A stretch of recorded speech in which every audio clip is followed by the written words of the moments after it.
Hi there to my Earth Dominant people. Welcome to your reading for the week of July 12th. Let's start with a crystal card from Healing Crystals. We have rose quartz. Compassion, self-esteem, love, heart chakra. So, Ace of Hearts. So,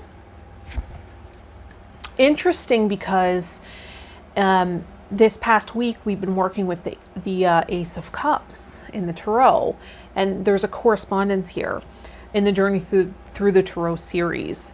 So interesting. This week is about a new beginning, emotional beginning, right? A breakthrough emotionally. Let's pull some oracle cards and see where we're going with that.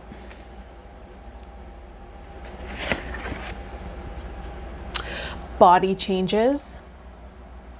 So this might be,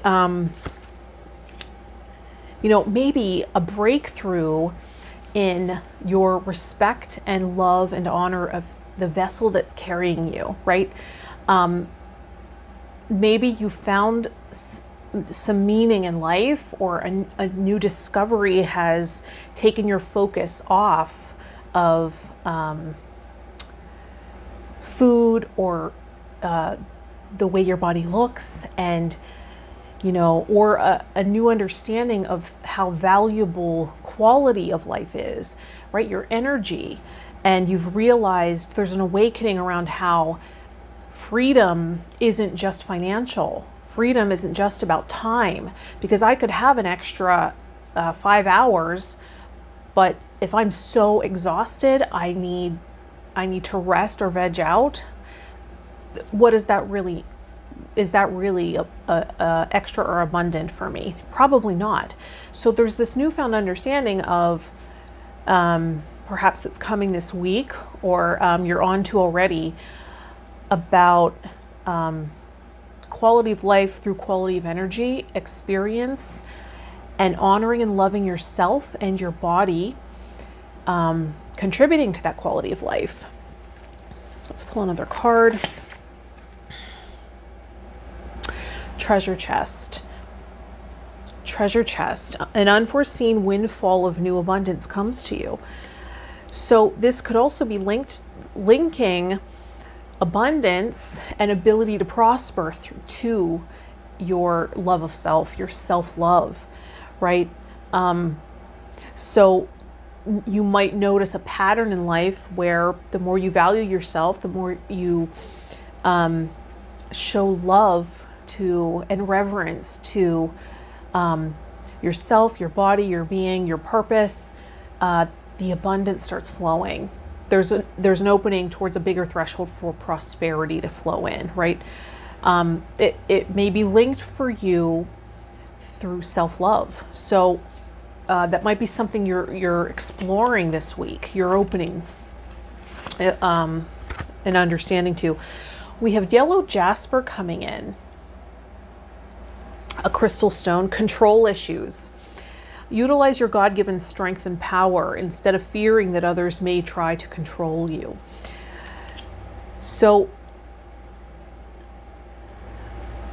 there might be a breakthrough here in letting go of the fear, right? Because the lowest level of love is control. If we love something at the lowest, most primitive level, we might try to control it in some way. So you may have been there, right? You may have been trying to control yourself, beating yourself up over something, right? And this week, that toxic pattern, a toxic pattern might be coming to light, to discontinue.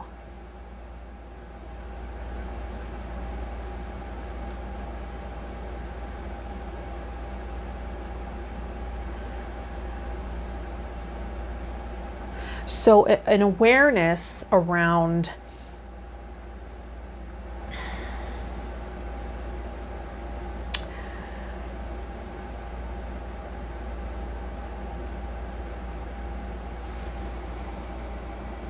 Sorry. So I switched things back. Moment of vulnerability. If you don't care about this, I totally feel you. You're here for a reading. But if you have a personal relationship with me, you feel connected to me, I want to explain what happened, why I had to switch back here. If you want to skip ahead, just look for where I hold up a card, and we'll get back into the reading. But what actually happened was I had changed up my schedule this week, and so I usually knock it all out in one day. And I thought this week I wasn't able to do that, and I actually changed up my space to make this process, to try to control this process a little bit and make it more convenient for myself. But I thought, and I even thought, the background's already there. I can just shift into doing readings from that area. And this is how sensitive I am to energy. That space is actually turning me into a different direction. So I feel less intuitive. I feel more, plus I'm doing this in the daytime, and I normally do it at night. And just shifting into looking in a different direction just changed the way I function. I also changed my space this week to try to be more in my sun yang energy to get more accomplished, and it's changing the way my brain's operating. I'm also processing the death of a family member currently. Nothing too intense, but I mean, when that happens, you know, it wasn't someone that I was extremely close to, but when that stuff happens, it's just, there's so much energy. And so I have a lot I'm trying to process right now for myself. So I apologize. I tried to make this process easier and more convenient for myself, but when we look at this respect card, or the control card, sorry, some things aren't in my control. And so I apologize for changing that up and trying to streamline this for myself. And it made it more challenging than I can handle and manage at this moment anyway. So there's just too much happening. So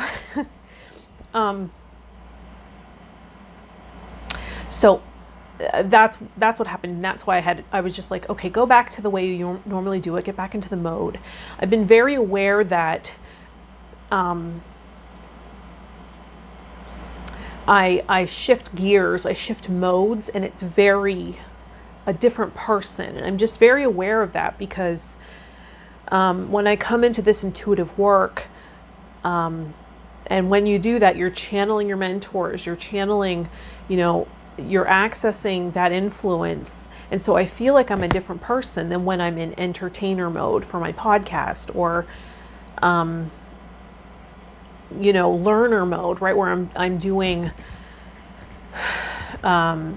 so I just feel like I'm very aware of that, and that's something I'm working on, either accepting, figuring out if it's something I need to accept, or if it's something that I can maybe integrate. It might be a healthy thing to compartmentalize. I have to explore that more.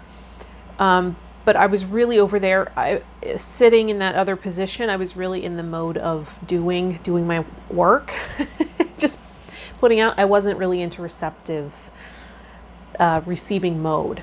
And there can be many reasons for that. I can't. So I'm just going to eliminate one change, and that's just bringing it back to this location. Even though it's about rearranging the entire space to do this. So I thought, if I make it more convenient, maybe I'll do more of the work. It wasn't working out over there. So, full disclosure, just being authentic and real here, this is the process, right? If it doesn't work out, it doesn't work out. Find other ways. So let's get back into this reading. So we're talking about moving into, so we're back into the reading, right? Time in. So I do feel that happened for a reason. Everything, either everything or nothing has meaning, right? So I feel like that did have meaning. Maybe this is something that's going on for you right now. I do have a lot of earth in my chart, so this can be for me. And interesting that the earth can also represent what's happening on the earth plane, right? So I shifted, I changed up my schedule, right? I do things that I normally wouldn't do, where I normally film all my videos at once, and that has worked for me. It gets me into the process, all these steps through tuning into the collective. And then I changed it up this week. It doesn't feel like it's working. So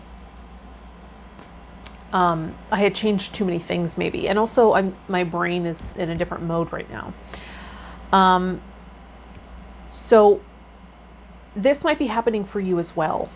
Sometimes that happens for empaths, right? We're processing things for other people a lot of times and trying to make sense of it in our own lives. And sometimes it just doesn't. It doesn't line up with what's happening for us. So for Earth Dominant,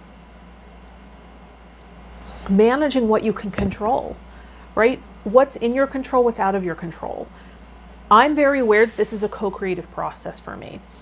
This information is stuff I've learned, but getting into the flow, right? Like I've learned the language, I learned the building blocks. With intuitive reading though, it's about getting into the flow and allowing things to come, being more receptive, being in a different state. And that wasn't happening in that area. That wasn't happening in that location over there. So that's why I shifted. So some things are out of your control. I learned this with Reiki, that it's very important to respect, show reverence, respect the process. It's not something you do for funsies and, it's something you do with respect and honor and acknowledging, right, that that it's a co-creation as well. So where in your life can you acknowledge this co-creation to take pressure off yourself, be less self-critical, and to unburden and allow for support to come in, right? So it's not all coming from you. It doesn't usurp your energy. We were talking about quality of life, right? So that finding the truth for yourself. What is that? What does that look like? And allowing, acknowledging the support from the higher self. I feel a little discombobulated. I'm going to try to get back into the flow here. Let's go to the Archetype Cards by Carolyn Meese.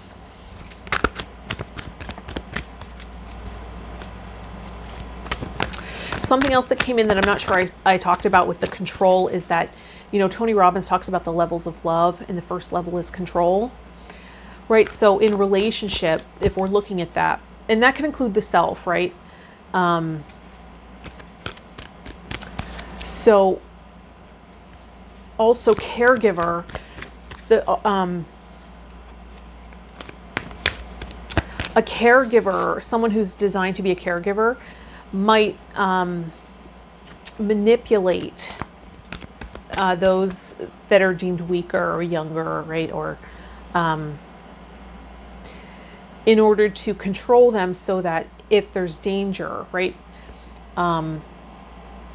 they can kind of herd them and get them out, right? So they can move with ease. And so there might be something to that where a caregiver in your life, a caregiver type, is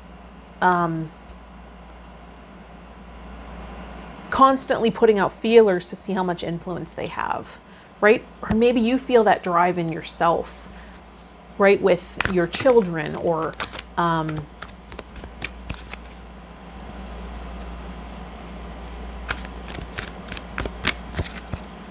because this is in our design for survival, right? It's an animalistic instinct in us.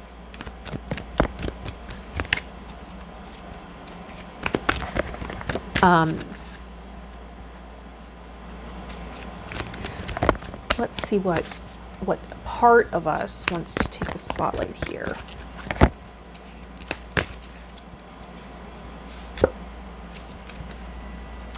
Child nature.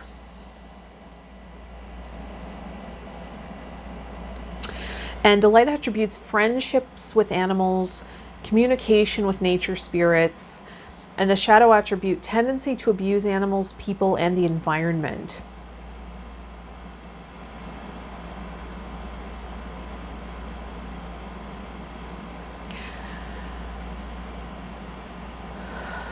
Friendship with animals, communication with nature spirits.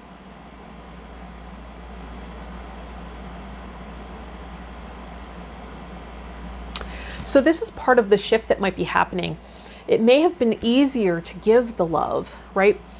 To give love to an animal. You know, a story that's coming in is I've always been so sensitive. I've always been a very sensitive, empathetic, I guess, person. And I don't know if you remember, but there was a toy, I guess maybe in the late 80s or something, Pound Puppies. I don't know if you remember them, but the commercials were all like about these poor puppies that needed homes. And I recall when I was a little girl, in the toy store with my mom and my brother, we were allowed to pick out one toy. And I picked out a Pound Puppy. And my brother I thought my brother was going to get a Pound Puppy too, and I felt good that we were going to rescue two puppies. And he decided he didn't want that. He wanted something else. And I started crying, and I was like, they need homes. And it was like, I was so sucked into that narrative, right? And so easily influenced by that. It was this pure, innocent heart that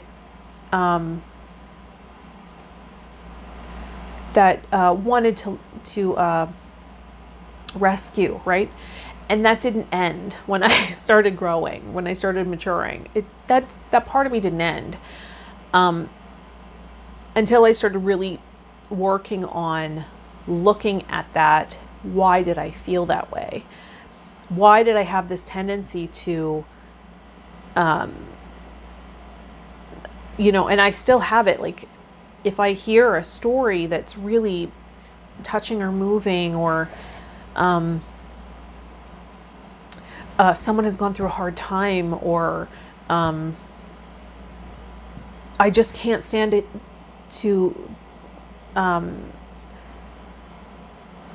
although I acknowledge that my growth happened through pain, right? Through a lot of the times where I was really going through a challenge, and those hardships that were hard on me, coming through those and making it through is what gave me strength. But for some reason, I can't bear to know that someone else is hurting or in pain and let them go through it alone. It's so hard on me. So that's a weakness for me. I can get sucked in very easily. So I've had to really look at that and work on the wound. And it's, I believe, a legacy burden. Speaking of which, I have a class in family constellation, or not family constellation, internal family systems this evening, the day I'm filming this, around legacy burdens and spirituality. And I'm very excited about that. I'll probably have lots to share about that. So I'll probably talk about that in the Tarot series, right? The one where I'll have the Ace of Cups. So this might be something you're working through. Anytime I share a story, I assume it's coming in for a reason. And oftentimes because the impressions are coming in an unfamiliar way, an unfamiliar flow right now, I stayed up really late just talking to my father. And so my brain's a little tired. So I apologize that this isn't like on point, because it was his brother that passed away. That was the death in the family that I was talking about earlier. And so I just, that puts like this respect and reverence for the time you do have, with your loved ones. Okay, this isn't about me. Let's get right back into it. Let's go to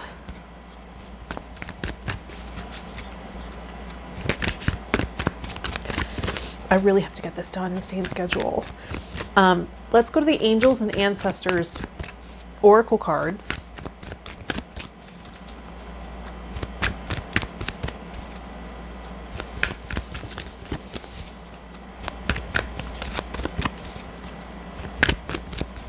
And see what's the guiding force here, right? My point with that, the tender heart, maybe this is what you're learning, is to bring that back to yourself, right? To offer some of that amazing, beautiful love to yourself, because this is what can happen. We might get into a romantic connection or have that initial phase of attraction in a relationship, right? Like the Ace of Cups, that initial love connection, and have this perception that the love is from the other person, right? We associate that feeling, that euphoric feeling of love, with the other person, and it's not coming from them. It's our capacity to love and receive love. That's what we're sensing. And perhaps this is something that has shifted for you, right? You're starting to acknowledge that I have this beautiful heart that's really capable of love, and that's a beautiful thing.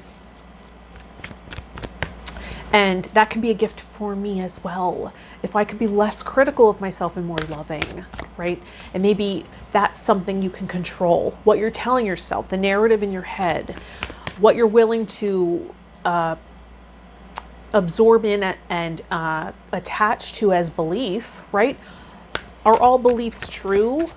Maybe starting to question those.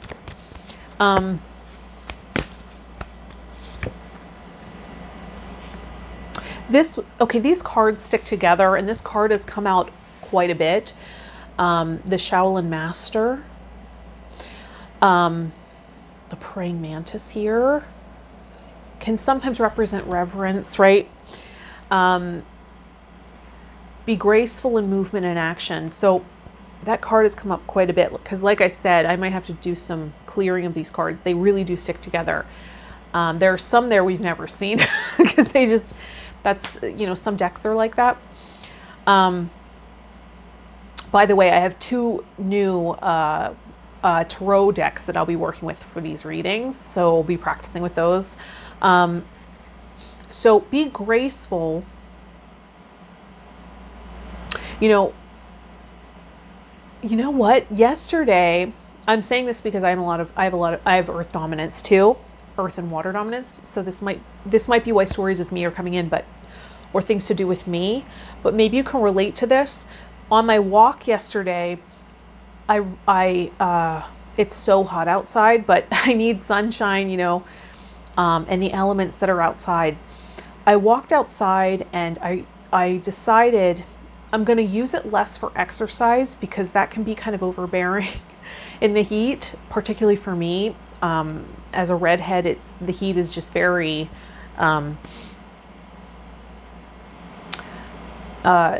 it can be too much for me. So I decided, let's slow this down, right? And use this as an opportunity to connect to nature, the elements, not just for workout, not just for exercise. So I did that. And then I was also acknowledging how in some areas of my life, I'm really giving. And then in some areas, I'm like, wow, I'm really taking a lot here. I really feel possessive of this area while I'm walking. Why is that? And that awareness expanded me, and I was asking the trees, I was connecting to the trees and the area, the pine trees, and I was asking, what can I do to give back? You know, I realize I come here and I take a lot. I come here to take peace. I come here because I want this. I want to get into a meditative state. I need to work out. And it feels very self-focused. And I just was acknowledging that and saying, what can I do? What can I give back here? You know, starting to heal this relationship, this connection to Mother Earth. And I know that might sound far out there to you. I'm sorry, I apologize, but this is about the earth element, isn't it? Interesting. I didn't even think of that. But so connecting more deeply to Earth, and Mother Earth, there's all kinds of implications in that, right? Asking what can I give back, right? What can I do for you? You provide so much. I was acknowledging how the beautiful pines were shading me from the sun, but then I was also sensing when I went out into the sun, it felt great, and the wind was so nice, and just enjoying the elements, the animals, noticing everything. And what came in was, your gratitude's enough. And I've heard that before. And so it was this confirmation that, you know, your pleasure, like your appreciation is the right word, your appreciation and your gratitude, that is enough. I also had a sense of like, it was kind of dry because it's so hot, and that can be hard on the grass and things like that. And I have a lot of water element, and I was trying to work that out in my head. Can I help balance the elements here? If there's a lack of water, I have a lot to give of that energy, but I don't know how much the energy of water assists with the dryness as much as actual water. So that didn't really work out in my head. But this idea of gratitude, right? Appreciation, acknowledgement. Yeah, the spirit of nature is really powerful. Oh, and you are a nature child. Hello. I mean, sometimes it's like, duh, it's obvious, but the information has been transitioning how it wants to come to me. So I have to honor the process and the change. It's scary though, because it's not coming in the same way. And so I'm like, this is out of my control. It truly is a co-creation. You have to acknowledge that, right? Any kind of intuitive work or whatever, as your relationship to the elements shift, your work's going to change, and that can feel scary because it's not as predictable then. Like, I was really in the flow and it was so easy. Elements change, my relationship to things change as I ground down more. I'm leaving my body less, so the impressions have to come in, so I have to have a relationship to them in another way, right? The intuitive impressions come in a different way. I have to acknowledge that. I have to change with it and evolve with the process. It's scary, right? It's scary because it's great to heal and change and grow, but then I'm not able to predict, right? The homeostasis is no longer here. Let's play with one of these new decks. See, I'm adding a new element already, but they're traditional symbols, the Waite-Smith symbolism. It's just the artwork's a little different. Let's go to the Radiant Wise Spirit Tarot. Lo Scarabeo.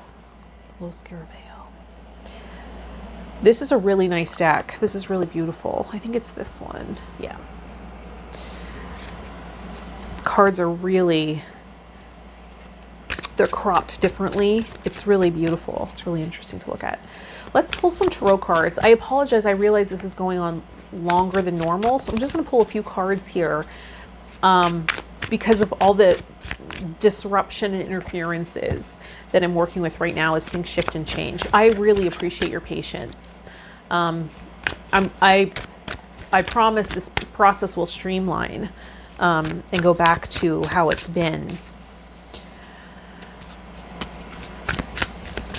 You just have to, when you try to change things or make an improvement, quote unquote, you just have to sometimes honor that it doesn't want to do that.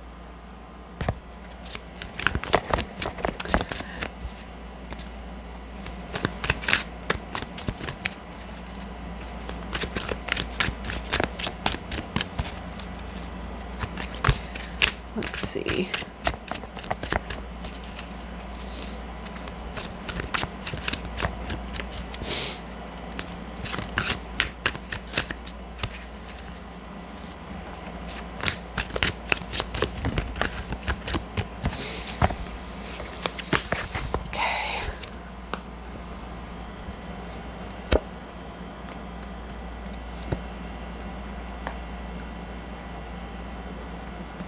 Mm-hmm.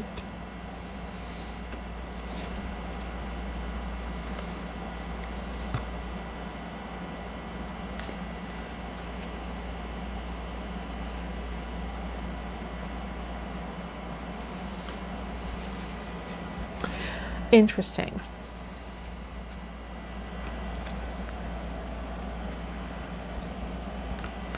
So the first card that comes out is the Three of Swords. Isn't this artwork really cool? I love the way that the image is cropped differently. And the colors and all of that. So the Three of Swords are these past heartbreaks, right? Because we're looking at the rose quartz. This is healing to the self-esteem, brings us more compassion to self and others. We're evening out this, we're balancing this energy, right? The balance of giving and receiving love. Giving some of that love to ourselves, right? As we're in the, we're completing the Ace of Cups week in our tarot journey, if you're following that. And improving our relationship with our body, right? Because it's associated with that feeling and the quality of our life. And once we start loving ourselves and showing ourselves respect and acknowledging the reverence, right? The love that we once, had for maybe animals or nature spirits, right? When we start to give more of that to ourselves, it really does heal every relationship to everything else in life, and including life itself. And the quality of life can improve, right? And, okay, so I don't want to jump ahead here, but so then we have Page of Wands, which is looking for a new location, seeking a new way, looking out into the distance, right? Page of Wands. Did I say that? Page of Wands. Looking out into the distance, seeking inspiration, seeking a creative spark or a passion. Like, where's my passion, right? Is it somewhere else? Wondering where it could be as we heal this broken heart, heal these wounds. We have the Ten of Wands. This is a heavy burden. This is about putting down the burden, unburdening possibly to a higher power or in nature, right? This person is going to have to put these down. It's too heavy to bear. This can be a legacy burden you're carrying currently. And then we have the Seven of Pentacles. And the Seven of Pentacles is about observing the fruits, right? As they grow, the fruits of your labor, as they come into fruition. This can be about manifestation. This is also that appreciation, right? The appreciation, the gratitude that came in the story of being with nature. And then we have the Seven of Wands. And this is the part of the process where we hold the progress, right? We've maybe grown the threshold, right? The threshold for success, the threshold for holding gratitude, the progress we've made, of balancing giving and receiving. we might get a test, about, are we really willing to commit to that? What are we really committed to here? So hold your ground, maintain your progress. This will keep the threshold, right? Maintain the threshold that you're creating. It's a new paradigm of, this is the amount of love I'm comfortable receiving, right? Or I'm no longer going to come up and out to receive intuitive impressions, right? Or I'm no longer going to overgive in relationship or rescue or be the therapist in relationship. I'm going to acknowledge that I learned and grew through my own pain, through my own challenges. And sure, I can be there and offer love, but that's different than being a therapist, right? That's different than being someone's healer. So maybe we're balancing this and we're respecting ourselves more because of it, right? We're maintaining this alignment and balance, much like this master. We're finding a mastery here. And then we have the Three of Wands. This is waiting for the ships to come in. So we've maintained the progress, we set the intent, and we're taking guided action. And then there are times where the power is in the stillness. The power is in the wait, hearing the guidance of wait, and the wisdom of radiating instead of going out and making something happen. This can be about that control issue as well. See, I feel I'm back in the flow now. I just had to acknowledge what I was dealing with, right? The death card. The death card's coming up, right? Acknowledge earlier, if you had skipped ahead, I had acknowledged that I had a death in the family, and that's part of the reason I was having trouble processing this. And I didn't say that to, like, I had no intention of mentioning that. I don't say that to garner sympathy or anything like that, right? It wasn't life altering for me.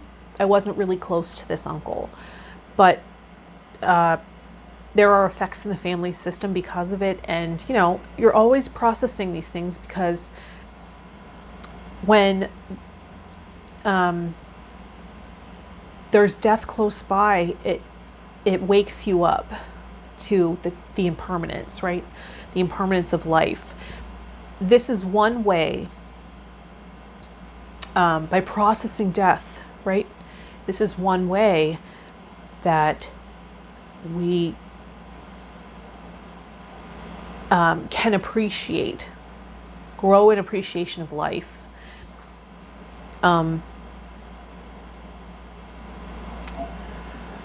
Respect for the impermanence, right, of life. When we process that impermanence, and that, you know, there will be an end at some point. All relationships are impermanent, right? Something to that effect. It makes us appreciate and have more gratitude. So that might be the process you're going through right now. And that includes your body, this vessel that's containing your soul, right? Or not containing it, but we're using it to navigate this material plane right now. So we might find that we're fueling it differently because we are respecting that it's impermanent, an impermanent vessel. Death card can also be Scorpio. That might have meaning to you. Let's go to the Angel Medicine Oracle cards.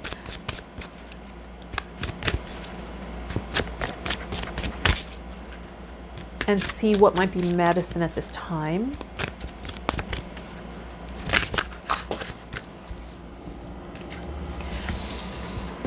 Crystals. Crystals, the energy of crystals supports you and helps with your present situation. So no error in the fact that rose quartz, two crystal cards came up, rose quartz and yellow jasper, right? And the yellow jasper was about control issues. Rose quartz is about love, self-love, compassion. And then we have the nature child. You know, when you're connected to nature, sometimes that shows up as a love for crystals, right? So this can also be using those crystals or whatever your favorite crystals are you know, acknowledging and appreciating that connection to the crystal energy and using your knowledge to help heal yourself, right? Through your relationship to that vibration, those crystals. Let's end this with one last card from the Crazy Sexy Love Notes deck. This is such a playful, vibrant deck.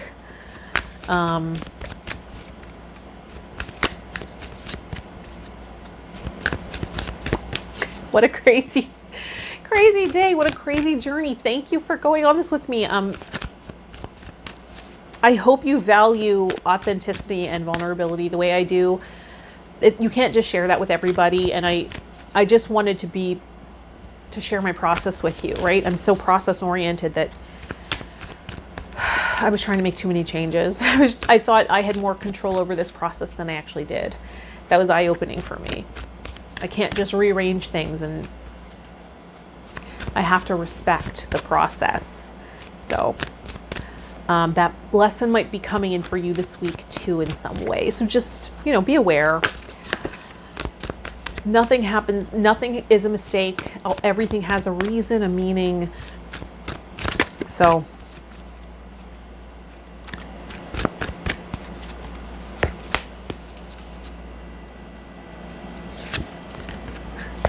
play. Play. Self-care includes having fun. Are you playing enough, darling? Do you have enough free time, or are you booked to the minute? Life goes by so darn fast. Make sure to have a blast along the way. Play connects us to our childlike curiosity and zest. When life feels too serious, toss aside your to-do list and make room for the stuff that turns you on.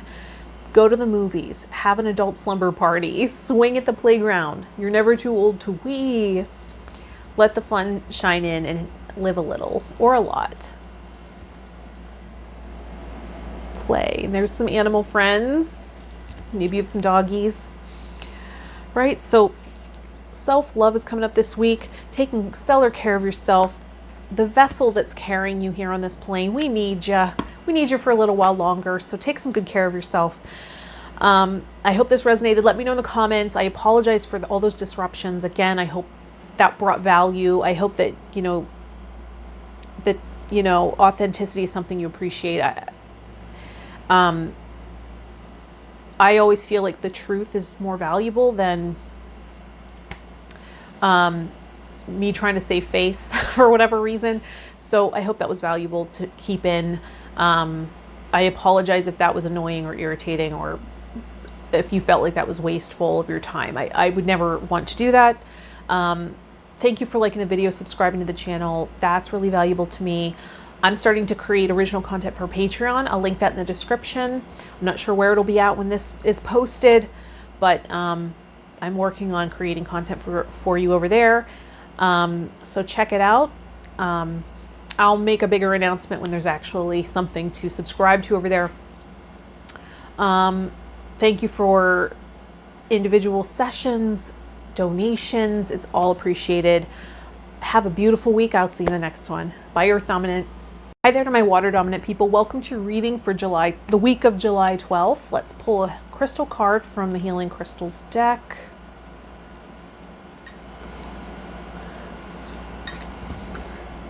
Ooh, Fire Opal.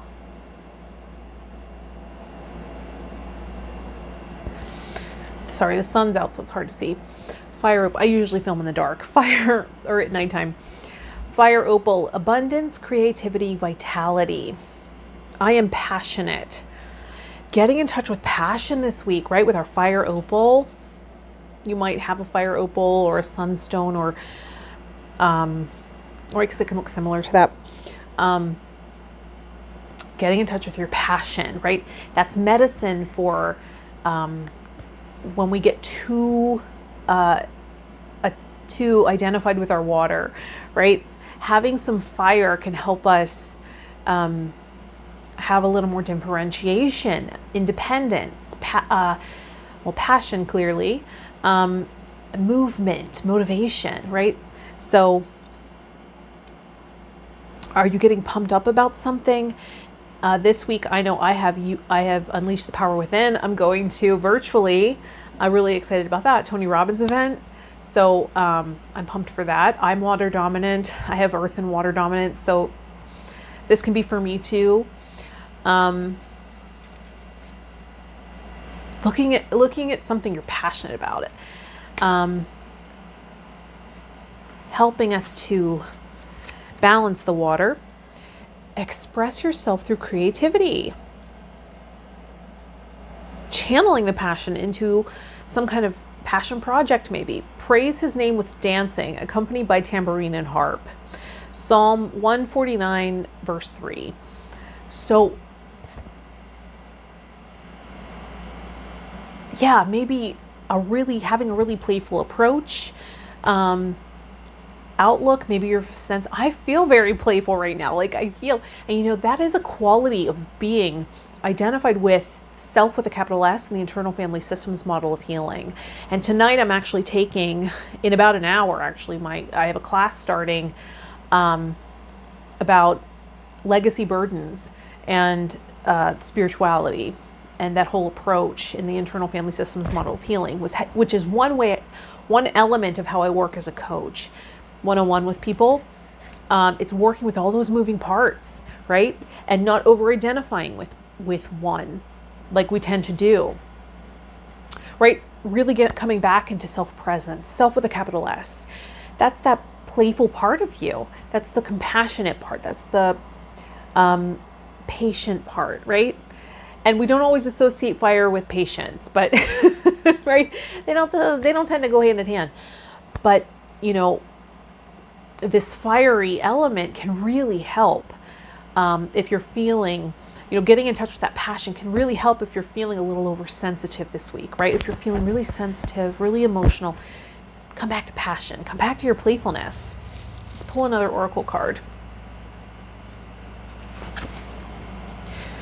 Sodalite, which is a crystal card from the crystal oracle deck. Socialize or join in. Make healthy and supportive new friendships and connections by getting involved with a group of like-minded people. Interesting. I think that came in for air element people last week, if I'm not mistaken.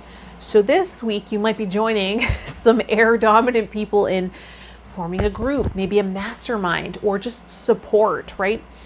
I'm in so many groups right now of supporting like-minded creative people. So maybe it is a group for creative artists, or just like a group project, probably online, right? Because we're still doing the social distancing and quarantining for the most part, I think. I'm still really respecting the social distancing and doing a lot more online stuff. So I think the majority of us are. Sodalite is also the student stone. So it might be learning in a group. Maybe you're taking an online class. We have contemplation time. Spend time alone meditating upon what you truly desire. I was just going to say maybe a meditation group. Something where there's an intention that the group works on because it amplifies the effect, right? Much like a congregation praying together amplifies that frequency, and doing anything in a group really amplifies the effect it can have on you individually. So this might be, like I was saying, doing something in a group but by yourself. So something online, right? Or having practice time alone and then coming back to the group. Sometimes that happens when you're writing something, right? Or our musicians do that when they're writing their album or whatever. If you're writing comedy, I was a comedy writer for a while. If you're writing or doing something in a group where it's a creative project, it's not just that's your designated time to create, right? We all know that creative energy doesn't work that way. It comes to you when it comes to you. Same with intuition, same with psychic impression, things like that. It comes to you when it comes to you. And that designated time to work, you bring those things to the table then, right? So it's not just, this is my designated time to be creative, right? The creative energy is always there. But we might come to this group to refine it, right? So I don't know if there was a question about that, or maybe that's a confirmation that that's what you're looking at. Okay, we already did that. Let's go to the Archetype Cards by Carolyn Meese and see what part of you wants to take the spotlight here. This creative, passionate, maybe to teach you, I've been acknowledging that I said this in the Earth Dominant reading. I've been acknowledging this week that I'm very like, I've known this for a while, but it's really come to the forefront. It's being highlighted this week of being like really, I shift modes a lot, and I have to show respect to the process that's required for whatever I'm doing. And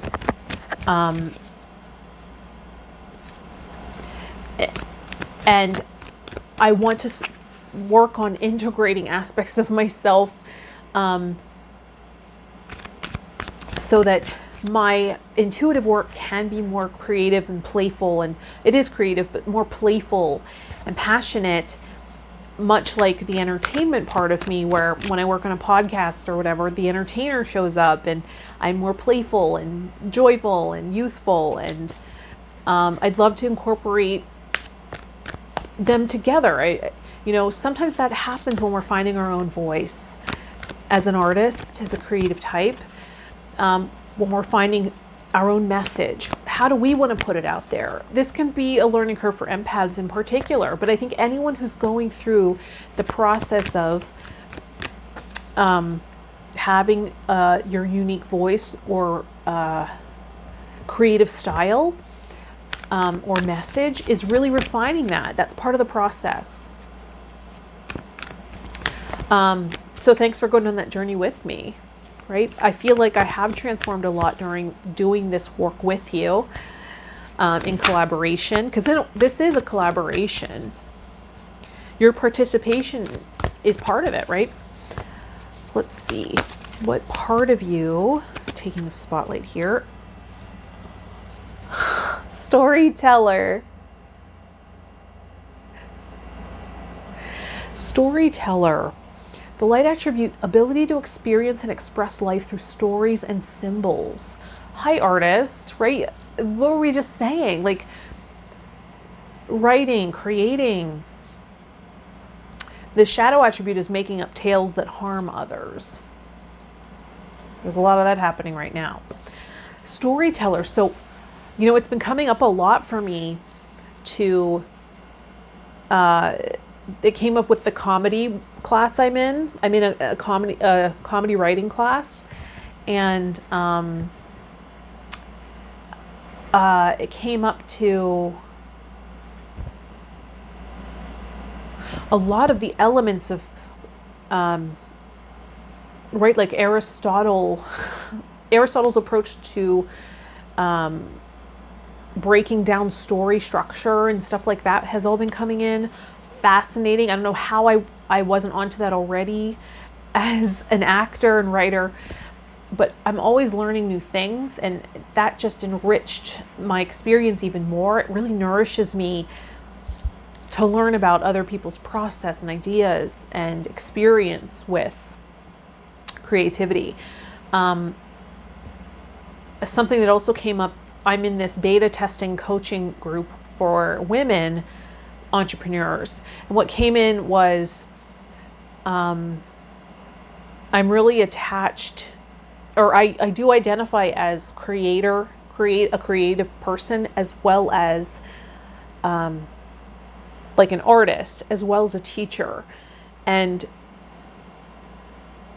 part of me feels I have this wound, this legacy burden, if you will, of taking on more responsibility, taking on too much responsibility.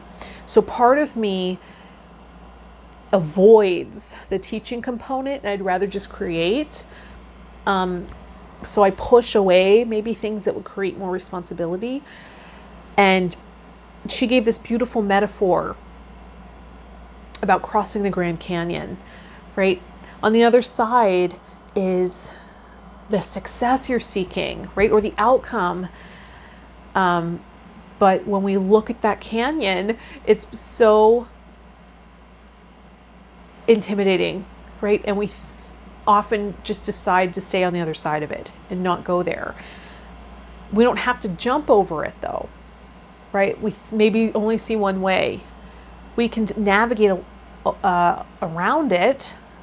For one, we could, she said, catch a helicopter and fly over, right? And it's a metaphor for what's stopping you, right? What's stopping you from creating or going for this big dream? And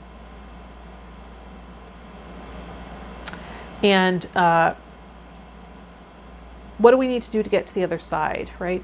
And in Unleashing the Power Within, you know, I have this amazing metaphor from doing it in 2014 live, fire walking, right? Walking on those coals, the hot coals, doing the fire walking. I have this metaphor for, and my approach wasn't that dissimilar to how I've approached things in the past. I had a lot of false starts. I was too afraid to go for a while. I held up everybody. And then finally I just went for it, right? It's how I approach a lot of things. A late bloomer. But once I did it, I had that metaphor for life, right? I had that metaphor forever. So what story are you telling yourself? Do you have a really powerful metaphor that you can work with to help you face your fears, conquer blocks creatively, right? Julia Cameron, The Artist's Way, it's creative recovery, right? It's a very spiritual approach. You might resonate with it if you're working on a creative project but you feel stuck or blocked. Check out The Artist's Way by Julia Cameron. Let's go to the Angels and Ancestors deck by Kyle Gray and see what the guiding force is here.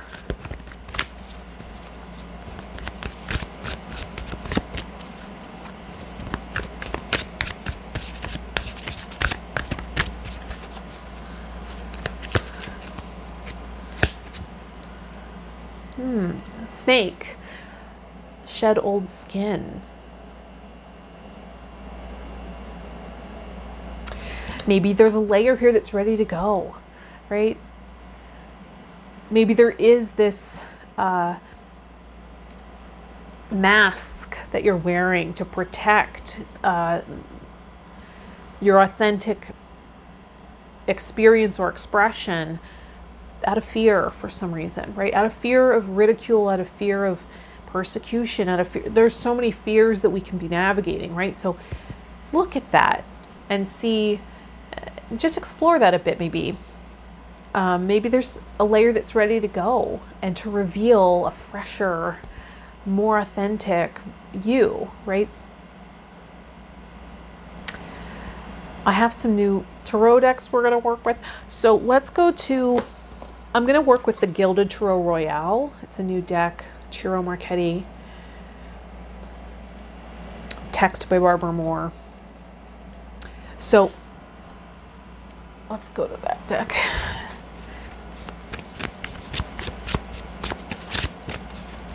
This is a very different vibe from the Earth dominant people, for sure. And I'm both. I'm Earth and Water dominant. So we'll see how that works together.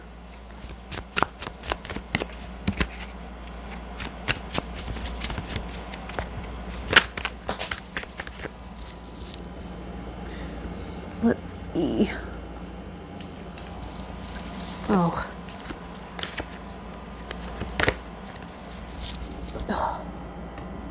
Interesting.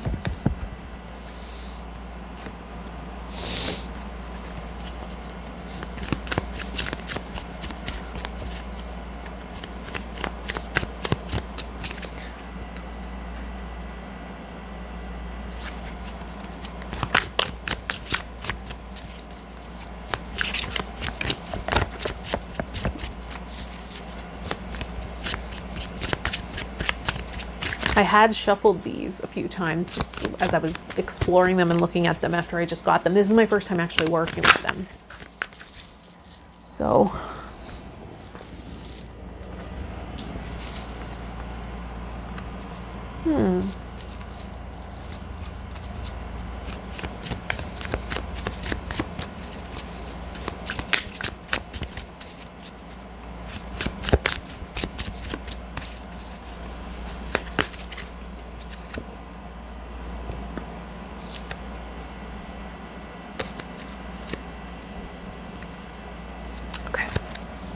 So, the first card that comes out is the Ten of Wands.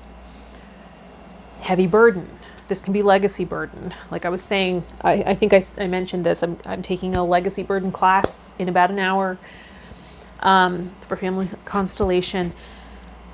Putting down the burden. Right? Anything you're carrying that's not yours to carry. What can you do to unburden? Sometimes that is just acknowledging that there's a higher power, and that can lift off some of this. I'm reading a book, a Dale Carnegie book about worry. That's very powerful. My father lent it to me, actually. How to Stop Worrying and Start Living, something like that. Amazing book. And we have Eight of Wands. This is about passionate communication. You might sense that there's things clearing out of the throat chakra as you become more authentic, right? As you shed this layer, you might sense like a tickle in your throat or a lot of clearing of your throat. I've been noticing that.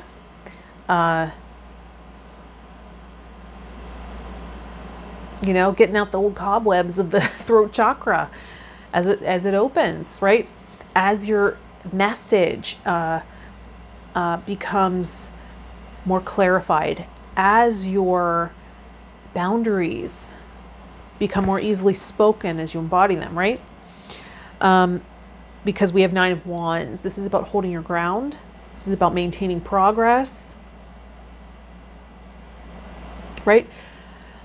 Taking a break from the struggle of forging ahead with this burden, putting the burden down, and maintaining the progress, right? Part of that is going to be by Six of Cups.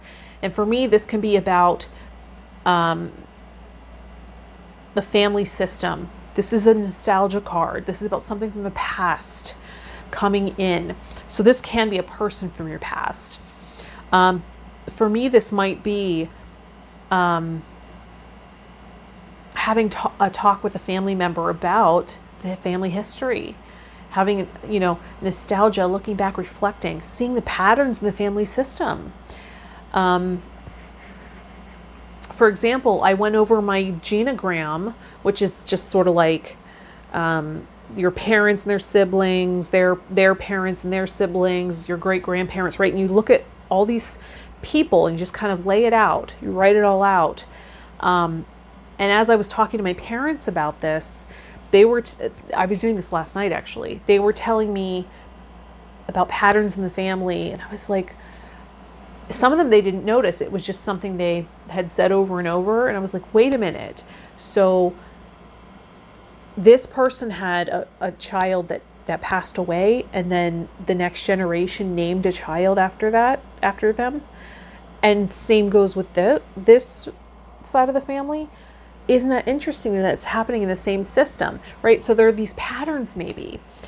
And looking back and acknowledging things that have flown through the bloodline, through the family system, can strengthen that for you.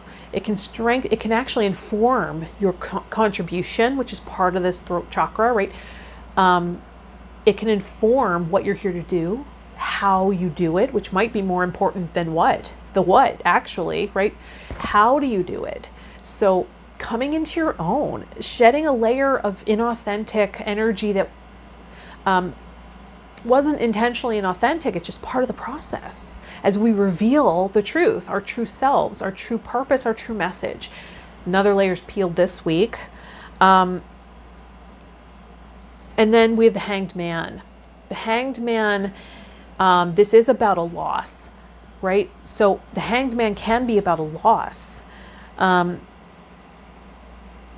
I believe this is Piscean energy. I think it can be related to Pisces. That might have meaning for you, might not. The loss can be a small financial loss, but it might also just be this loss of this false sense of certainty or false sense of comfort in some way. This false layer, right? This mask that you put on to protect yourself, right? To show the world, or this idea, this is how a creative person shows up, right? Because you're acknowledging all your mentors. Well, finally, when we really come in to our own, this can also be about cocooning, right? So you might find you're cocooning as you really, that's part of this creative process, right? As you turn into goo a little bit. Before we become the butterfly, we cocoon, we go inside. What's really real? Who am I really? That might be part of what's happening this week. Just really getting clear. What's your process here? As you really come into your own and learn your authentic form of expression and message here, what's really yours? Interesting. And it can be a time of suspension, right? A time of waiting for enlightenment. Sometimes the guidance is wait. Can you find the peace in that, right? That knowing that sometimes wait is the guidance of what to do in any type of creative process, manifestation, right? Bringing a creative idea into the world. There may be a time of wait. So just notice that if that comes in for you this week. Let's go to the Angel Medicine Oracle.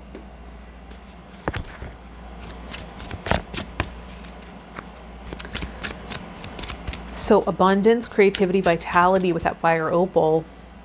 I am passionate, right? Are you feeling that this week? That might be coming up for you. Storyteller. So stories of the family history, right? Might be coming up, just reminiscing. Stories you had never heard before. Or just saying, you know what? Talking to family members and saying, I feel this is my process sometimes. I'm noticing this about how I show up. Do you resonate with that, or does that sound like anyone else in the family? You might be surprised at all the patterns that kind of come in, right? Let's see. You are profoundly clairvoyant. Trust what you see in your mind's eye as well as with your physical sight, for your spiritual vision helps you with healing, teaching, and guidance. So there might be a question about how the creative forces come to you. You might have a daydream or have an image in your mind. You might want to enhance that by doing more meditation or creative visualization. I know when I started, probably about let me think about that. 12 years ago, maybe at this point. Something like that. Like 12 years ago, starting my journey with clairvoyance and really working with the third eye through my Reiki attunement. That's when it all started. That first time I meditated and I was asked to visualize something, I didn't just all of a sudden have visions. I actually started working with, when I closed my eyes, I would see kind of grains. And that's where I started, right? So sometimes I might guide somebody who's working on clairvoyance to look there first, right? And then once you're able to kind of soften, allow things to come, you'll go into that place in your mind where you daydream. That's where the images will come, right? It's the same place. And when you're daydreaming, you're not trying to daydream, right? You're not going for the daydream. You're soft. Your gaze softens. You're in a receptive state, right? Things are slower. It's a different mode, isn't it? So maybe you're working on really enhancing that this week by leaning back, allowing things to come in, getting into the yin energy. Also, for me, crystals helped enhance that process. I was working in a metaphysical bookstore on Fifth Ave in Manhattan, New York City, and working with crystals every single day. My third eye it just kind of blasted open, right? It felt like I had pressure on my third eye. So you might just be really aware of these chakras. Maybe these upper chakras are really awakening, right? And activating. Maybe that's something you're noticing. All right, let's go to one last card, the Crazy Sexy Love Notes deck. See how we want to wrap up this reading.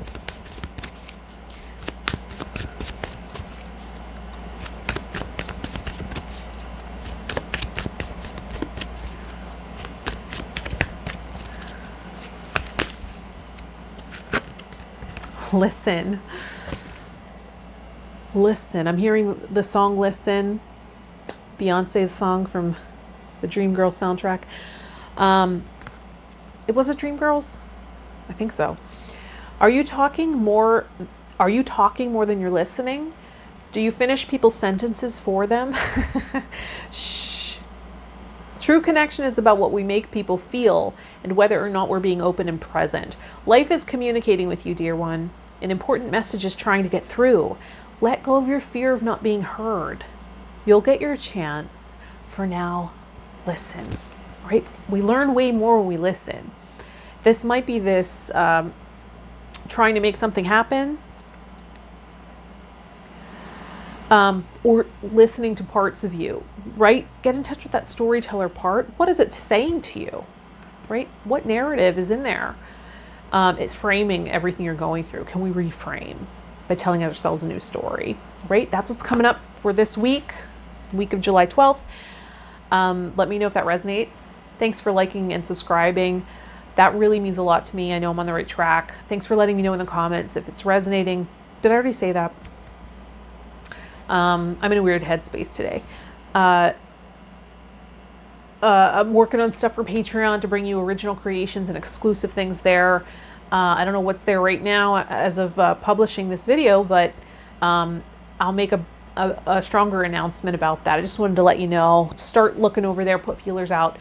I think I want to have a place where I have a more intimate connection with people that really feel connected and create more maybe of an authentic experience there. So check that out. I'll link all that in the description. If you want a personal session with me, right, one-on-one work, or to donate to the channel, that's always appreciated. Thanks for your support. It helps keep me going. Again, I think I'll have a tier over on Patreon for just supporting, and maybe you'll get early access to videos or something. Let me know what you'd like to see. Your feedback has really helped me. It's really informed this process. I want you to know that, whether it has been your response to a video, right, or the work, or letting me know things I can improve. It all supports me. So thank you. Have a beautiful week, and I'll see you in the next one. Bye, Water Dominant. Hi to my Fire Dominant people. This is your reading for the week of July 12th. Let's pull a crystal card from the Healing Crystals decks and see where we're starting, at least. So we have an animal spirit crystal card. This is Frog with Apache tears. Interesting, because I'm actually in my bra I have an Apache tear. Ancient wisdom, transformation, cleansing. Spirit of frog, help me cleanse and release all negative energies that no longer serve my highest good. Spirit of frog, help me cleanse and release all negative energies that no longer serve my highest good. Accessing ancient wisdom, that's come up for me this week. Transformation, cleansing. Okay. And with Apache tears, one might work with an Apache tear to help process grief, right? The loss of something. Grief comes with transformation, loss of a loved one, right? So I know I'm going through that this week. Let's see. Where are we going with from here? Oh, let's pull some oracle cards.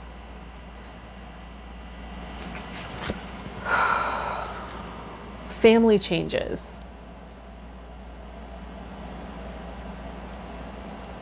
Family changes.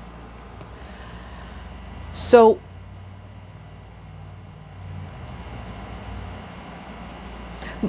something might be shifting here in the family dynamic.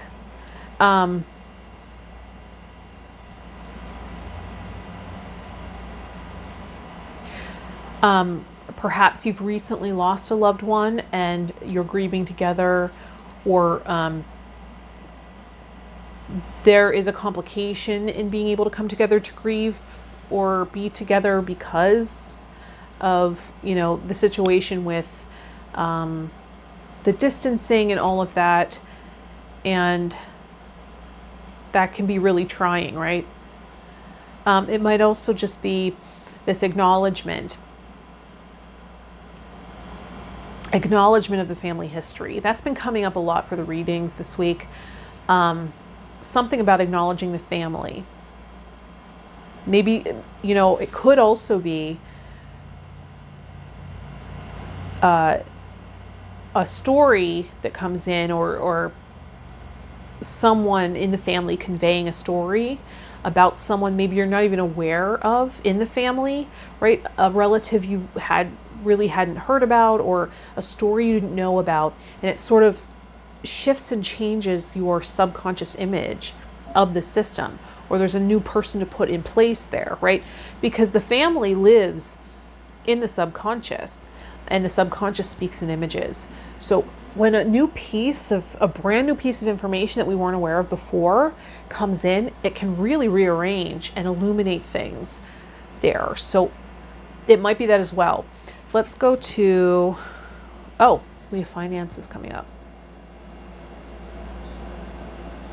So it can also shift the relationship to finances. Sometimes that can show up as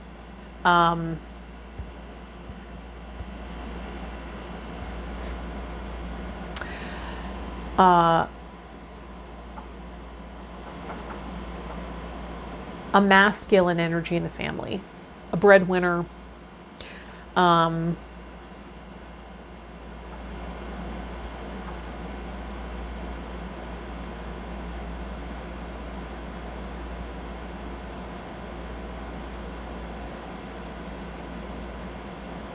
Provision can be related to relationship to mother. So maybe you're looking at that this week. If there was a loss in the family, looking at resources and all of that.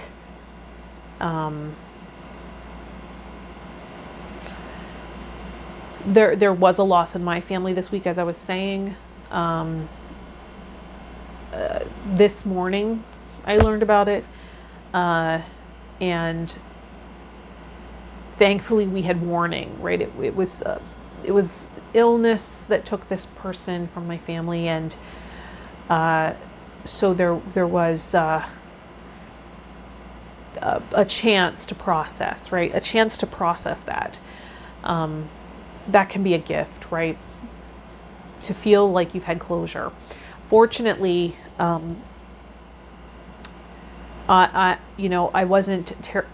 this wasn't someone that was in my day-to-day life. I wasn't that close to this individual, but and therefore I can show up for my other family members, you know, as support instead of needing their support. But, you know,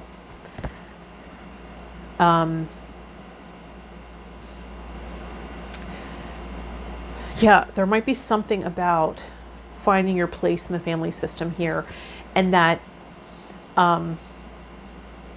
feeling that connection gives you wingspan, right? When you tune in there, it gives you a wingspan, and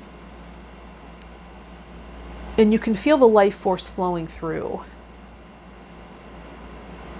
That might help nudge you towards your destiny, your future, if you can tune into that, right? Sometimes it's easy to feel isolated. It's easy to feel all alone. And a small shift can help us expand our awareness to the fact that we're part of this bigger system, that we're not here all alone, an isolated entity. We are part of a bigger system. And that can be family system.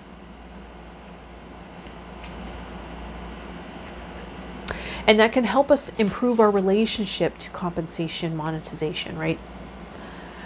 Use loving strength and discernment.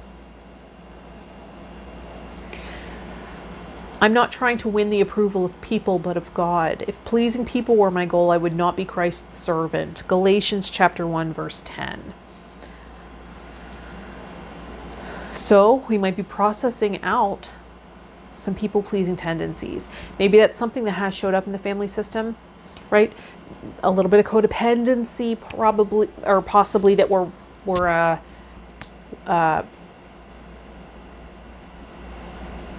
processing out.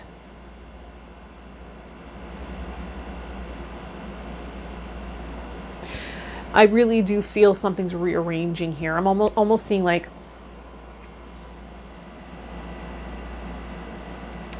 I'm seeing Jenga for some reason, pulling a piece, and the structure kind of has to realign, like restructure.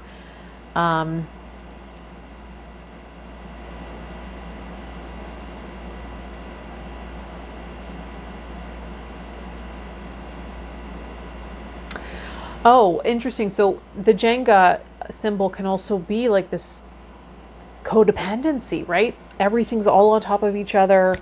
There's not a lot of differentiation. One small thing changes, it affects every single person, right? So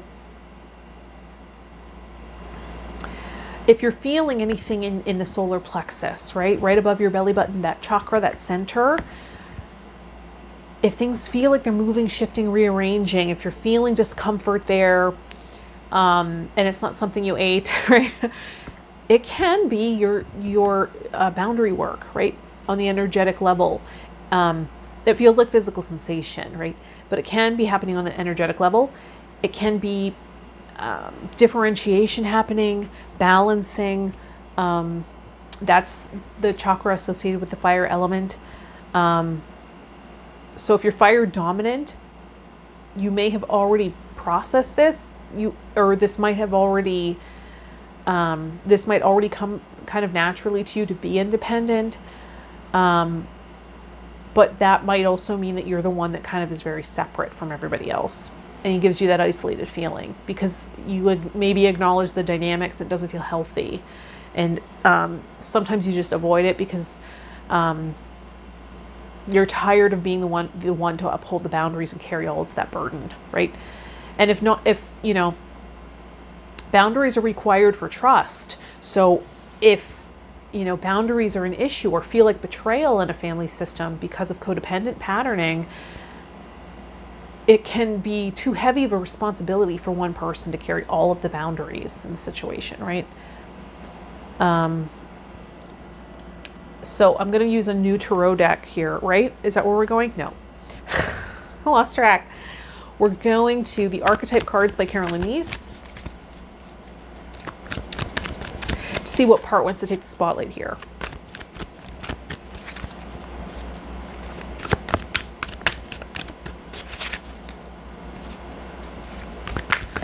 sometimes when we're back in, we've done a lot of work, we've done a lot of growth, and as the family spreads out, right, to populate the earth, when we come back together for a purpose, such as death in the family, or something brings us together, family reunion, right? I just had a family reunion the other weekend. That growth gets tested. People want you to remain the same, but you've changed so much. They don't recognize you. They want to see the familiar you. And some of that might be, I want that playfulness back, or the youthfulness back. But sometimes it's, I want that part of you that was willing to put up with the BS I was putting out there. And we just have to honor our progress, right? We have alchemist. Alchemist, the light attribute, transformation of base motives and goals into golden wisdom. And then the shadow attribute, misuse of the power and knowledge that come through spiritual practice. So if you are the alchemist in the family, if you're the one that's doing a lot of this work, right, of processing out some of these wounds, perhaps for a long time that felt like a heavy burden. You were carrying a lot of the wounds, the responsibility, the boundaries. And when you walked into the paradigm, it just felt very toxic and you held some resentment. But maybe you've transmuted a lot of that into just something more usable for yourself, right? Because that really just hurts you, doesn't it? People just will think that you're the difficult one, right? So you've maybe reached a new level here where you've been able to let go, right? As we transform here with the frog and the Apache tears, you were able to let go maybe of some of this resentment and just acknowledge that I'm an alchemist, not everyone can relate, and that's okay. That's my role. Let's see what the guiding force here is.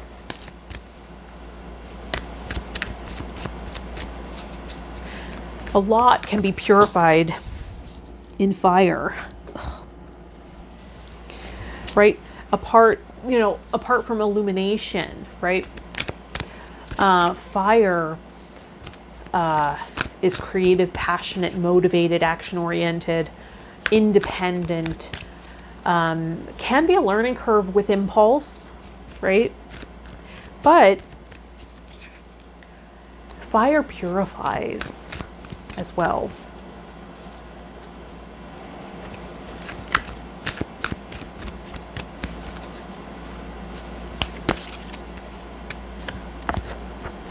All right, these cards stick together.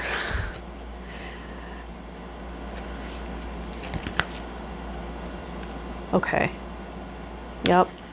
I haven't seen this one in a reading for a while at least. So White Witch, be the light. Be the light. So here's the beautiful thing. You don't have to do anything here. Sometimes we feel compelled to overfunction, do too much, take on too much responsibility, and it becomes too heavy. It's overbearing. There's wisdom in radiating out, right? If you don't feel like speaking, there's no need to speak. You can radiate love. You can just radiate out the love, right? You don't have to always use language. That you're being acknowledged here for being a powerful presence. Your mood, your vibration, your energy is potent. People notice you. You might also notice that people really respect your response, your opinion, and they really respect that. That it has value, it has meaning. I'm getting so many notifications right now. Let's go to, I must be sending out a signal. This isn't my normal time for recording these. That's another reason probably. That's another reason I usually do it late at night so that I don't get a lot of interferences. Where am I going here? Let's get back. Let's focus. I'm going to go to the Gilded Tarot Royale. It's a new deck.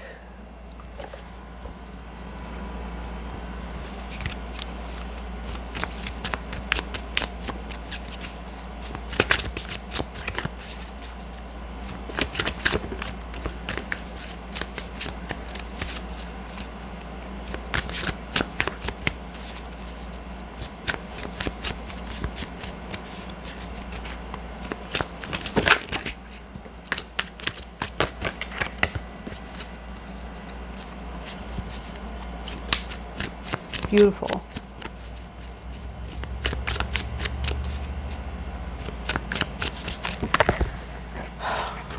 I'm very clumsy. See, now I'm discombobulated.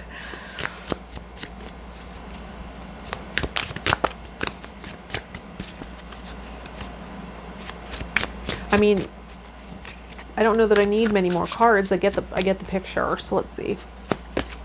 These cards are beautiful.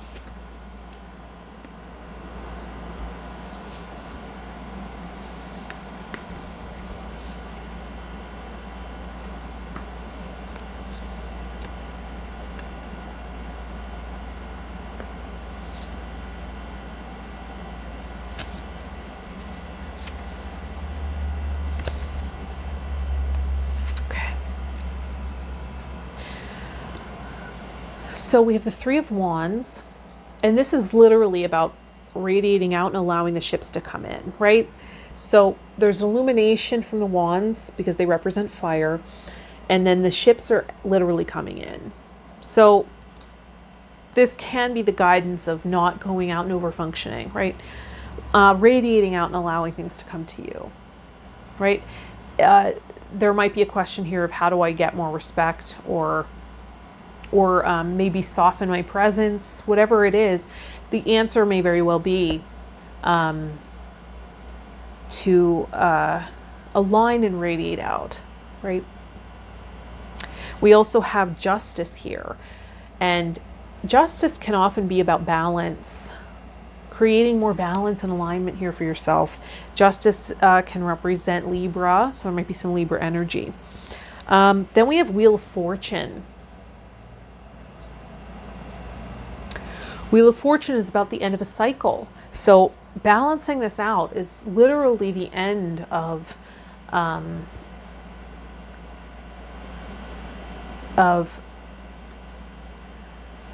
maybe this relationship with overworking.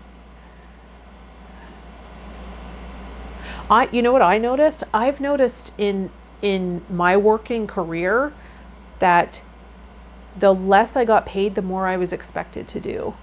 Isn't that interesting? Every time, it just never seemed to fail. My,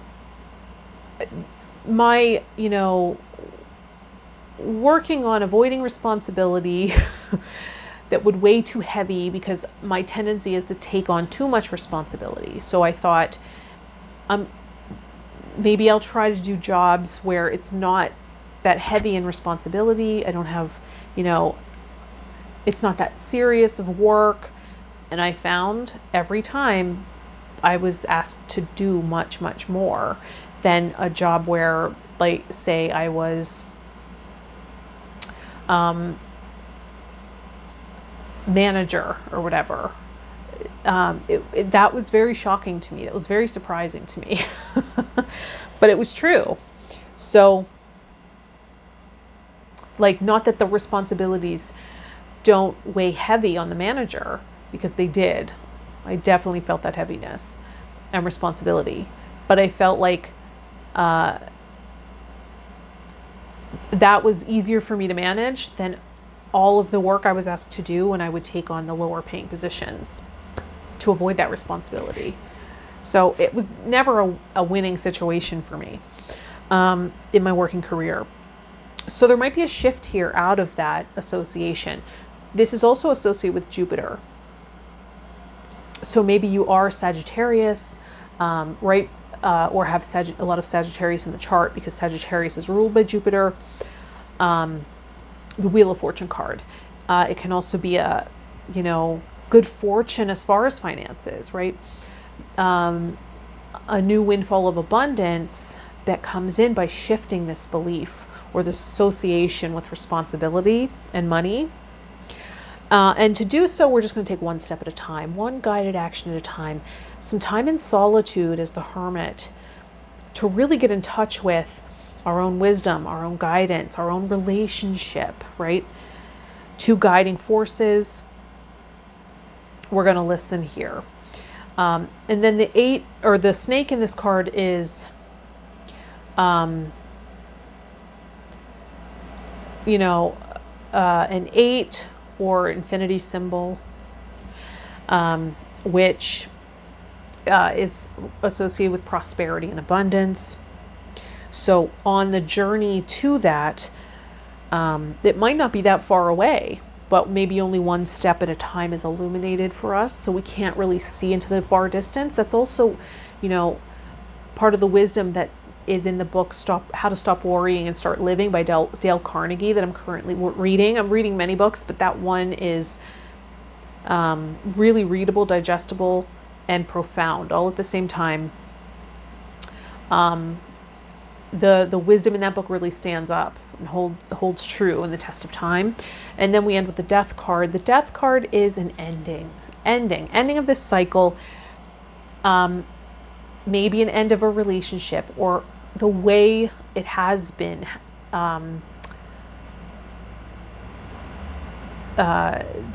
end of the way things have been, which can be a very positive thing. Things need to end in order for us to move on, and that might create some grief as we let go of the past. Not necessarily a death, a physical transition from life to death, but some kind of ending. It might be the way you identify or something to do with that. Let's go to the Angel Medicine Oracle cards for one last card here. Or we'll do another card after this, but to see what might be medicine here.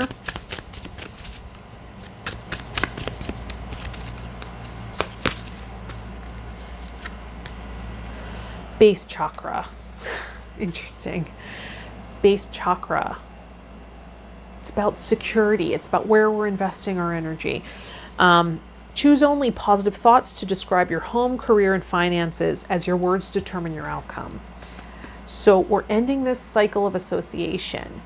And that might be where we choose to invest our energy. Maybe something is illuminated here about where we have been investing it. And maybe there's some irrational thinking behind it. So just looking at it and being clear with ourselves.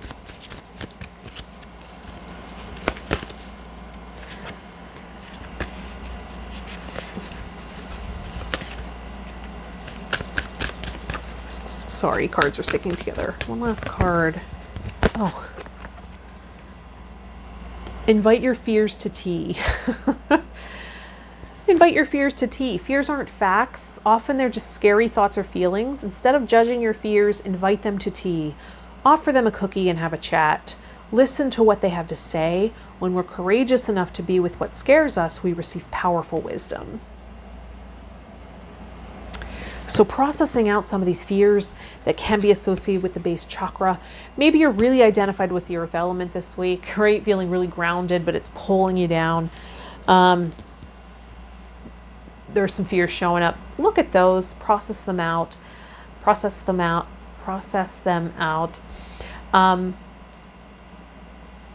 And let me know if this resonates, this information that's coming through resonates with you. Thanks for liking the video, subscribing to the channel. That really, I really value that. I really appreciate your support and attention in that way. I know that's an investment of your energy and time. I'm also creating original exclusive content for Patreon. When that's really solid, I will make a clearer announcement about that, but it's going to be linked in the description here if you want to see what's up there. As far as now, Thanks for my one-on-one clients, and also those of you that are doing the energy exchange donation. That helps me keep going. I will see you in the next one. Have a beautiful week. Bye, Fire Dominant. Hi there to my Air Dominant people. Let's look at your reading for the week of July 12th. Let's pull a crystal card from the Healing Crystals decks. We have the Chakra card. It's not a crystal at all. It's just an educational card about the different chakras. All right. Maybe we're moving up through the energy, up through the chakras this time. Maybe we're aligning. I just turned on my laptop. Sorry, I'm getting ready for a class to start. So maybe we're aligning here, right?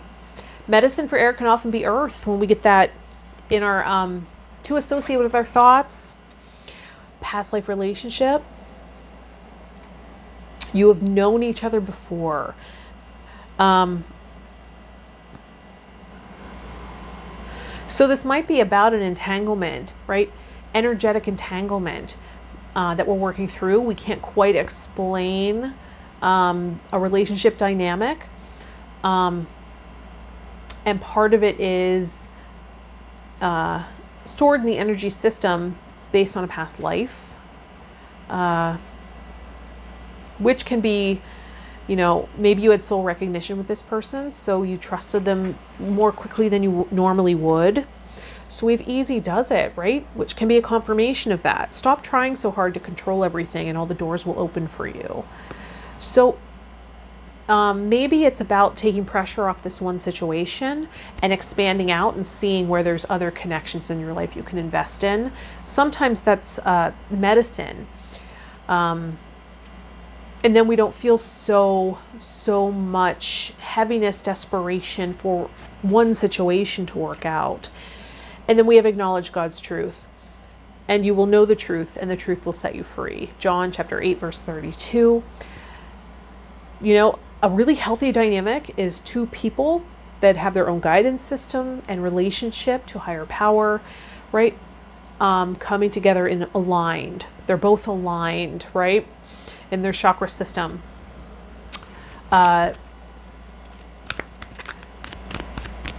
Instead of entangling and meshing, right? That can create suffering here. So this might be, if you're already in a connection, just a reminder to hook back up, get back online with the divine, and acknowledge the grounding of Mother Earth, right? So align back in to all your support system here. Let's get an archetype card by Carolyn Meese and see what part of us wants to take the spotlight. Child eternal. The light attributes: determination to remain young in body, mind, and spirit, ability to see things with fresh eyes. The shadow attributes: inability to grow up and be responsible, extreme dependency on others for physical security. So the child eternal may have fears of growing older, more mature, losing the fun and exuberance of life, their body aging, all of that stuff, right? There might be a delusion or a denial about that. So this might be this part of you wanting to balance with the outlook that yes, this connection may be divine, eternal, right? There might be a spiritual connection here from a past life, and that might be what we're focused on. But we also have to acknowledge the limitations of this experience, right? There are time limits. And we don't need to pressure one person, right? Put all of our eggs in this one basket. If we're still working things out with them in the spirit world, that's going to happen regardless. Let's also acknowledge and honor what's happening here in the here and now, right? So we don't want to be too connected one way or the other, right? If we're so connected on what's happening here, in reality, in the material plane, I mean, because I acknowledge it all as reality. But what's happening here in the material plane, if we only focus on that, we get really sucked into the time limit, right? And this one person could be the answer to that, and we get into our fear, right? That would be really focused and associated with our earth element. If we get too associated with air or even ether, we are no longer connected, right, to the material plane. This can be the learning curve of the empath. And if we get too attached,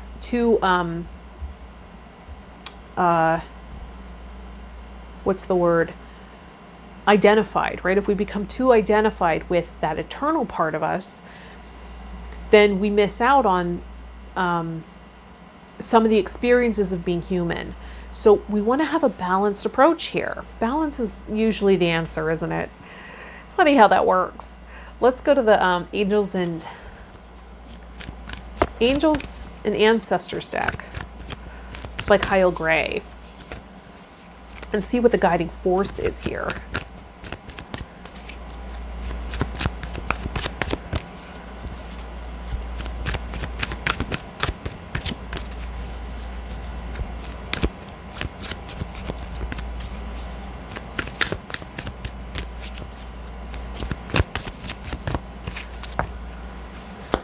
For that eternal child. Oracle.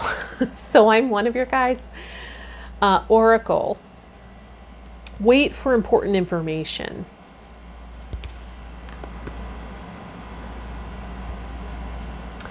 So not coming up and out to seek it, right?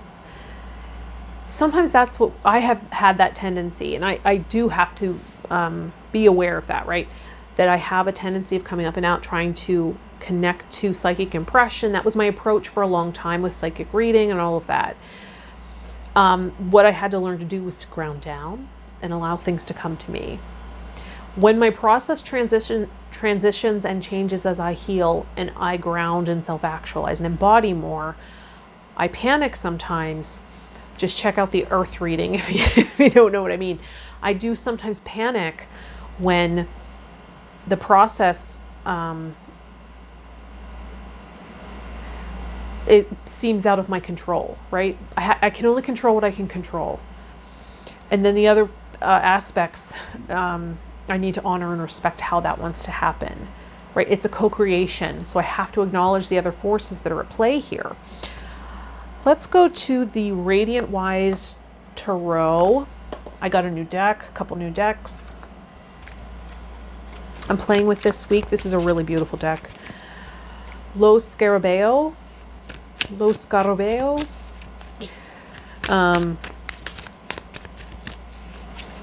is the creator of this deck. Let's just pull some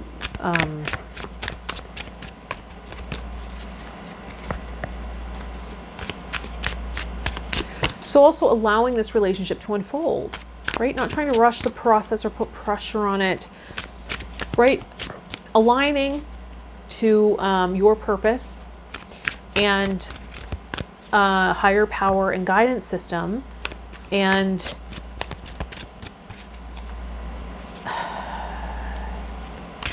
acknowledging what's your responsibility to manage, right? And take care of here. Sometimes we put too much weight on a relationship to care for the needs the needs that went unmet as children. Air dominants think very quickly, and sometimes it takes, because I'm so earth and water, I'm a little slower, so I'm, keeping up with this energy can be challenging for me sometimes. Doing my best with my limited vehicle over here. Let's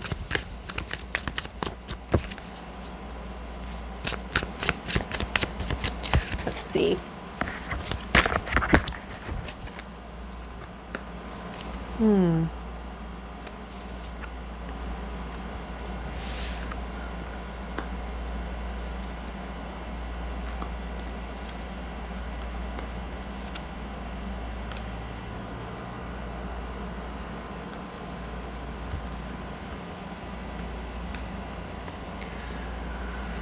So the Queen of Cups is at the bottom of the deck. So there's an overarching theme here of managing the emotions, right?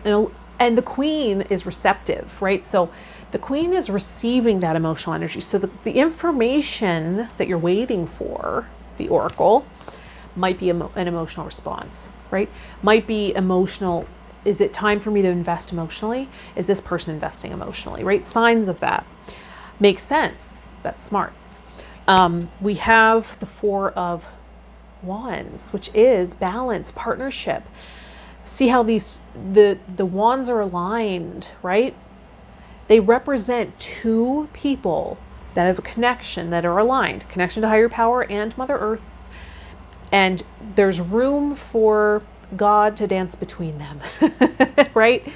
So that's a solid partnership. That might be your wish.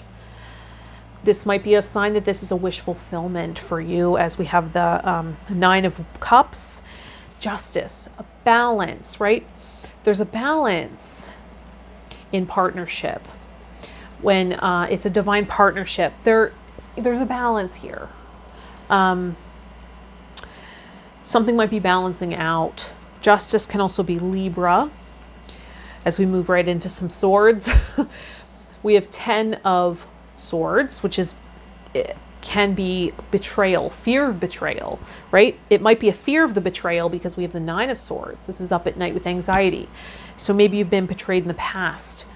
So you have anxiety around that. You don't know what to do, right? So you're in this state of this stagnant state of I don't know what to do. This Eight of Swords.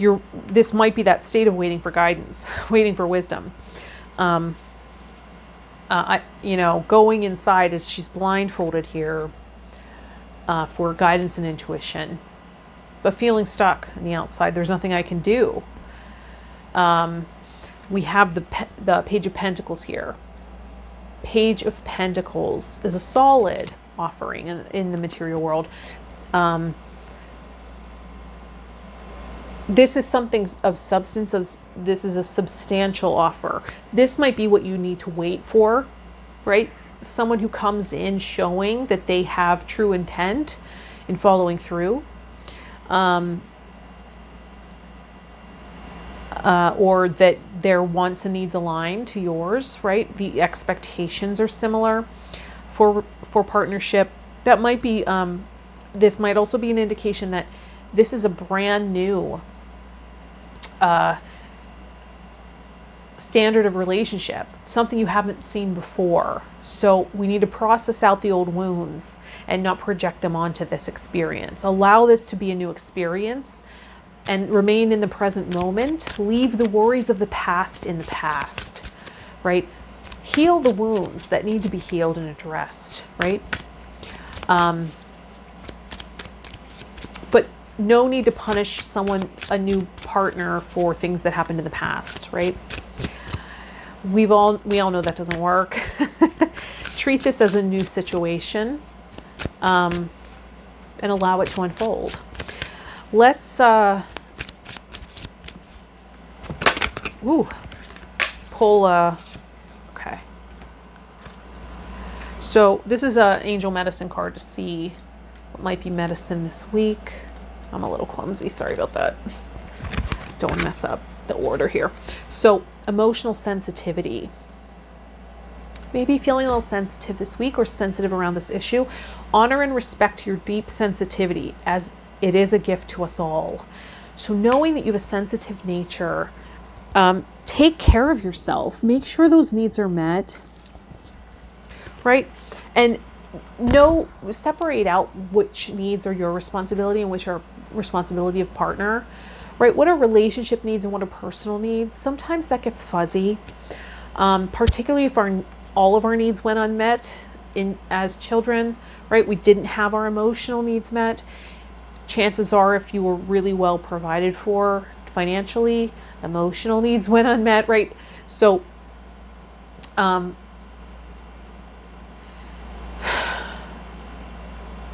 there's always like a give and take in those situations, right?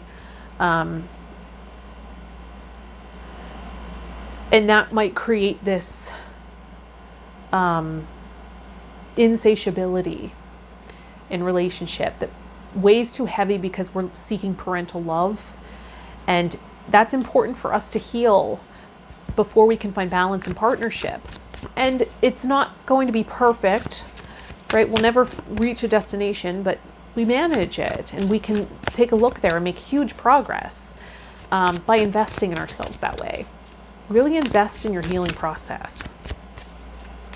You will be your greatest investment, right? One last card from the Crazy Sexy Love Notes deck by Chris Carr. To see how we want to wrap up this reading for the week of July 12th for my air dominant people. Thank you for this energy. It's a refreshing breeze. I have no air in my chart, so that's why my brain, cranking the gears for the air dominant reading. It's like, whoa.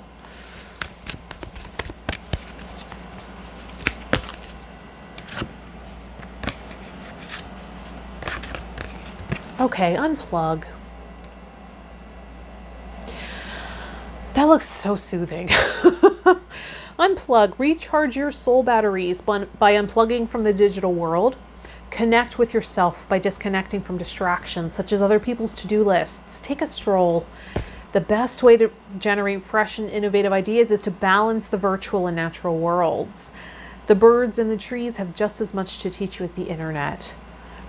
You might find that you inadvertently spend less time on your cell phone or on the laptop this week, and you might notice, wow, that was an excellent week, right?